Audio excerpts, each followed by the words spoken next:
All right, guys, so the more the January 6th stuff goes on, the more I tell you that even though they might not get Trump on any official crimes and he might not get indicted or whatever, politically this is having an impact. I think there's no doubt about it. And all the polls show that. Now, having said that, I've sort of, there's one thing I've been waiting for. There's one thing in the back of my mind that's been bugging me about Trump, which is he still clearly wants to run. And as long as he has some institutional support in the form of big money donor Republicans, then he's going to have a shot. Well, right on time, this is in the Daily Mail.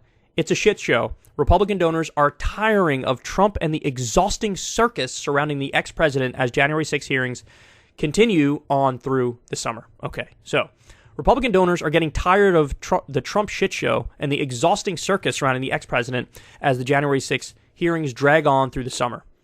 It's a shit show. Some donors are getting sick of the shit show. An advisor to Florida Governor Ron DeSantis told Politico for a story out Sunday about Trump fatigue. Now, let me caution you, Ron DeSantis is viewed as Trump's number one opponent, the one who's closest to him in the polls. So they have every reason in the world to try to blow up the idea and promote the idea that, hey, the donors are abandoning Trump.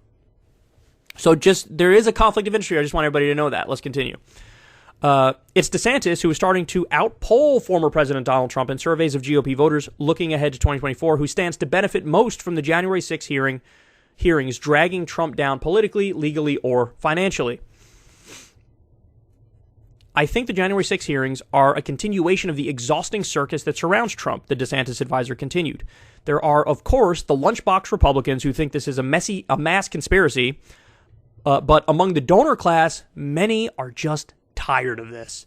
Republican donor Dan Eberhardt echoed a similar sentiment on the record. Trump is facing an important onslaught of negative facts with these hearings, and there is no real defense, Eberhardt told Politico. He has no friendly members on the committee, and there aren't facts to put in front of the public to make any of this sound less bad. Ron DeSantis, Eberhardt added, is lying in wait, sharpening his knives.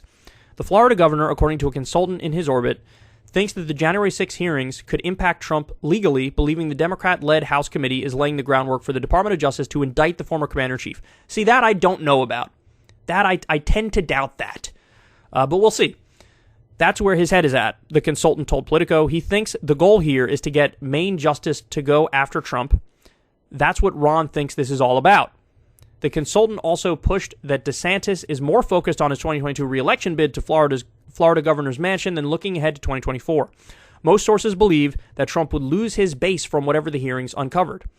You're antagonizing his supporters at a time when some people are so impacted by inflation they can't make ends meet, Trump pollster John McLaughlin told Politico. If Congress wants to focus on a partisan kangaroo court and indict a president that his supporters think was successful at keeping America strong and had a better economy, they're going to revolt. Not a violent revolt, but at the ballot box, McLaughlin said. Former Trump advisor Brian Lanza told Politico he believes that the country's economic woes made the hearings much less impactful. So I think that part is true at the very end there. The idea that there's going to be like a backlash effect and a more pro-Trump support, I don't think that's true because the polling is showing the opposite. What the polling is showing is, yes, Trump has a 20% or 30% base that's never abandoning him no matter what, and they're ride or die. There's no doubt about that. But everybody else is gone. Like, Trump won like 9% of Democrats in 2016 when he won. They're gone. Independents, the overwhelming majority of independents, 70%, 80%, whatever it is, gone from Trump. Even some Republicans, gone from Trump.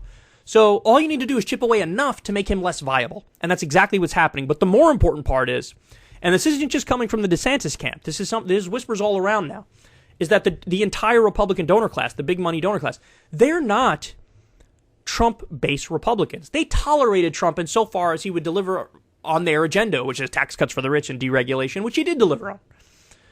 But now it's getting too much. And the people with the money are like, enough already. You want to talk about a flawed messenger, a flawed vehicle? We don't want this guy. This guy's a headache. He's more trouble than he's worth. And if the entire Republican donor class abandons Trump, it's a wrap. See, Trump lied when he said, I self-funded my campaign. No, you didn't. Not even close. He took a lot of money from giant Republican donors. If they all abandon him, he's got nowhere to go. He already shook down his supporters to the tune of $250 million, swearing it would go to a PAC to try to overturn the election and bring it back to him, and that PAC didn't even exist. He committed outright fraud. Now, again, is there going to be legal consequences for that? I doubt it. He seems to get away with everything. Maybe there will, but I doubt it. But Politically, he's getting impacted here. So if you lose the independents, you lose some Republicans, and you lose the entire Republican donor class,